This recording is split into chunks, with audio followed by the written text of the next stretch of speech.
And up to that point, the whole world was scared of Suge. I mean, in fact, when Vlad TV was at SRC, which is the Universal building, the president of Universal at that time, I forgot what his name was, would have armed security waiting in front of the building because Suge had threatened him. And there was a picture in the security office of Suge that said, "Do not let in the building." And he would sit there in front of the building, the security, armed security, the entire time, walk the guy in, wait the whole day, and then as he would come out, take him to his car, and then he would go home. So Suge was a terror.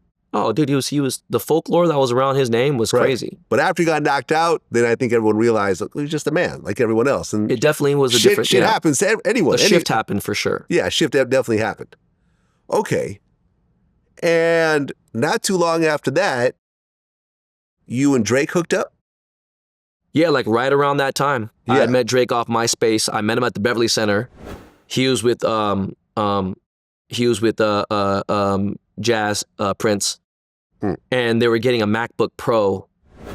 And the crazy story is, he just looked like a familiar kid. I didn't realize we were friends on MySpace, and he knew me, because like he knew, like, I guess we were friends on MySpace. He's seen my cars, whatever, and he knew me, and he was trying to get a MacBook. And the crazy part about this whole story was, my jewelry store is now connected to that. It was the Apple store. My jewelry store in the Beverly Center is connected to that store. So it was like a full circle moment. Like later when they did the 10-year anniversary of So Far Gone and everything. I met Drake there. We started talking. And we just became fast friends, man. It was cool. Like, there was a rapper in Canada that was signed to, can't believe my fucking memory's so bad. You talking about? CP Records, sorry. He was signed to Belly's label. Okay. Belly had a record label called CP Records. And his name was Die Young. White boy. I think this dude told a lot of crazy stories that no one could ever verify. But he ended up dying, actually, which is weird. But this guy owed me, he had money. So I'd be like, yo, Drake, can you go pick up this bread for me? It's like, 10 bands. And Drake be like, yeah, I got you, bro. No, you trip. I'm gonna come to LA, whatever. So like, I wanna go see my barber, J-Mac, boom. Me and 40 gonna come over. I was like, all right, cool. And he's like, yo, son, it's mad brick out here. Yo, it's mad brick. It's like, like 10 degrees, snowing and everything. So Drake picks up the money from that dude, gets on a plane, flying economy. I meet him at LAX, I pick him up. He's on tour with Young Money. We become friends. He's telling me he's working on a mixtape.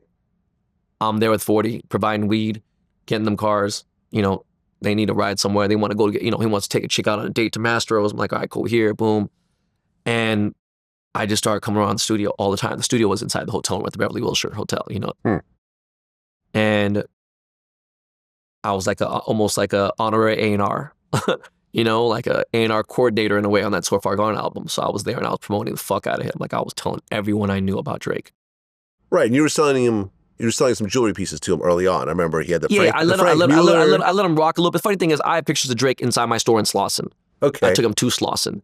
Then we're dropping the mixtape and he's on, we had the famous video driving down Burton Way, Beverly Hills. Like, yo, we can find it on Nah Right blog, find it on OVO, October Very Own Blogspot. You can find it on Ben Baller's blog, whatever, boom. And the whole crazy thing is when he did the 10-year anniversary of So Far Gone, he mentioned everybody that was involved in the project.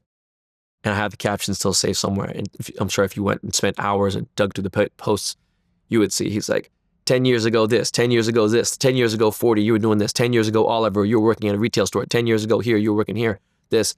And then he says, 10 years ago at Ben Baller, you were promoting my career like you had a piece of it. And that was, What you got on your wrist, man? You know what it is, man. That Frank me well. Time will tell.